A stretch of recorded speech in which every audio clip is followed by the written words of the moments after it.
যদি মানসিকভাবে ভালো থাকতে চান তাহলে এই 7টি কথা মনে রাখবেন। মানুষের জীবনে সুখ, দুঃখ, আনন্দ, বেদনা সব কিছু মিলেই জীবন।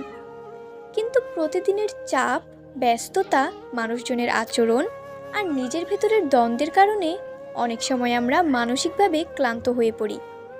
আর এই ক্লান্তি যদি দীর্ঘস্থায়ী হয় তাহলে তা হতাশা, রাগ, উদ্বেগ বা বিষণ্ণতার রূপ নিতে পারে। তবে এই মানসিক চাপ থেকে মুক্ত থাকার জন্য কিছু সহজ, গুরুত্বপূর্ণ নীতি মেনে চলা যায়, যা আমাদের জীবনকে অনেক শান্তিময় ও ভারসাম্যপূর্ণ করে তুলতে পারে। চলুন জেনে নেই সেই 7টি কথা, যা মনে রাখলে আপনি মানসিকভাবে সুস্থ, স্থির ও আনন্দিত থাকতে পারবেন। নাম্বার 1, সব কিছু আপনার নিয়ন্ত্রণে না, তাই সব কিছুকে নিয়ন্ত্রণ করতে যাবেন না। জীবনে অনেক কিছুই আছে যা আমাদের হাতে নেই, যেমন অন্যের আচরণ, আবহাওয়া, দুর্ঘটনা বা ভবিষ্যতের অনিশ্চয়তা। কিন্তু আমরা সবসময় সব কিছু নিয়ন্ত্রণে আনার চেষ্টা করি, যা আমাদের মানসিক শান্তি নষ্ট করে। আপনি যদি শুধুমাত্র যা আপনার নিয়ন্ত্রণে আছে, যেমন আপনার আচরণ, চিন্তা, প্রতিক্রিয়া, সেদিকে মনোযোগ দেন, তাহলে আপনি অনেক হালকা বোধ করবেন। নিজেকে বোঝান, আমি আমার সেরাটা দেব, বাকিটা জীবন ও সময়ের ওপর ছেড়ে দিচ্ছি। নাম্বার 2, নিজেকে ভালোবাসতে শিখুন, অন্যরা না বুঝলেও চলবে। আমরা অনেক সময় অন্যের স্বীকৃতি পাওয়ার জন্য নিজেকে ভুলে যাই, কিন্তু সবাই আপনাকে বুঝবেই এমনটা কখনো সম্ভব নয়। তাই নিজেকে ভালোবাসা, নিজের সীমাবদ্ধতাকে গ্রহণ করা, নিজের ভালো লাগাকে গুরুত্ব দেওয়া খুব জরুরি।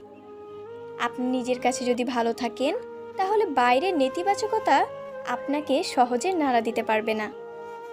নাম্বার 3, সব কিছুর সময় হয়, ধৈর্য রাখুন। আমরা চাই আমাদের জীবনের সব সমস্যা আজকেই মিটে যাক, কিন্তু বাস্তবতা হলো সব কিছু সময় মতোই ঘটে। জীবনের অনেক জটিল প্রশ্নের উত্তর আপনি একদিন পাবেন, কিন্তু সেই সময় না আসা পর্যন্ত ধৈর্য রাখাই আপনার সবচেয়ে বড় শক্তি। সময়ই অনেক কিছুর সমাধান করে দেয়, আপনাকে শুধু ধৈর্য রাখতে হবে। নাম্বার 4, সব অনুভূতি প্রকাশ করতে হয় না, কিছু চুপ থাকাও শক্তি।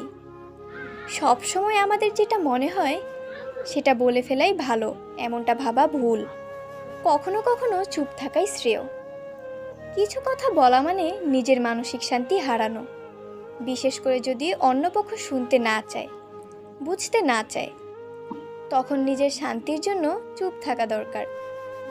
নাম্বার 5, ক্ষমা করতে শিখুন, না অন্যদের জন্য, নিজের শান্তির জন্য এটা করা উচিত। কাউকে ক্ষমা করা মানেই তার কাজকে সমর্থন করা নয়, বরং এর অর্থ হলো আপনি নিজের মনের ভাব হালকা করছেন, নিজের ভার হালকা করছেন। ক্ষোভ, রাগ বা ঘৃণা মনে ধরে রাখলে আপনি নিজেই ক্ষতিগ্রস্ত হচ্ছেন। তাই ক্ষমা করে দিন, ভুলে যান, এটা আপনাকেই শান্তি দেবে। নাম্বার 6, নিজের লক্ষ্যকে গুরুত্ব দিন, অন্যের কথায় নিজের গতি নষ্ট করবেন না। মানুষ সবসময় কিছু না কিছু বলবেই। আপনি যা করছেন সেটাই কেউ পছন্দ করবে, কেউ আবার বিদ্রূপ করবে। যদি আপনি সবসময় অন্যের কথার উপর নির্ভর করেন তাহলে আপনি নিজের পথ হারিয়ে ফেলবেন। তাই আপনার লক্ষ্য কি, আপনি কি করতে চান তা পরিষ্কার রাখুন এবং ধৈর্য নিয়ে সেদিকে এগিয়ে যান। নাম্বার 7, প্রতিদিন অন্তত কিছু ভালো কিছুর জন্য কৃতজ্ঞ থাকুন।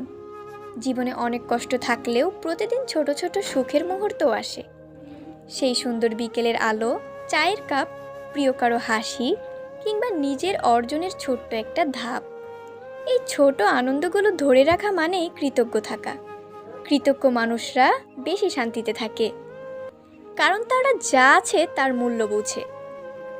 শেষ কথা, মানসিক শান্তি বাইরের কোনো বস্তু নয়, এটি আপনার নিজের ভেতরের বিষয়। আমরা চাইলে কিছু অভ্যাস ও দৃষ্টিভঙ্গির মাধ্যমে আমাদের জীবনকে অনেক সহজ ও সুন্দর করে তুলতে পারি। এই 7টি কথা শুধু মনে রাখলেই চলবে না, প্রতিদিনের জীবনে প্রয়োগ করতে হবে। একটু ধৈর্য, একটু ভালোবাসা, একটু সচেতনতা, এই 3এই লুকিয়ে আছে মানসিক সুস্থতার চাবিকাঠি। নিজেকে সময় দিন, ভালোবাসুন, কৃতজ্ঞ থাকুন, তাহলেই আপনি হবেন মানসিকভাবে শক্তিশালী একজন মানুষ।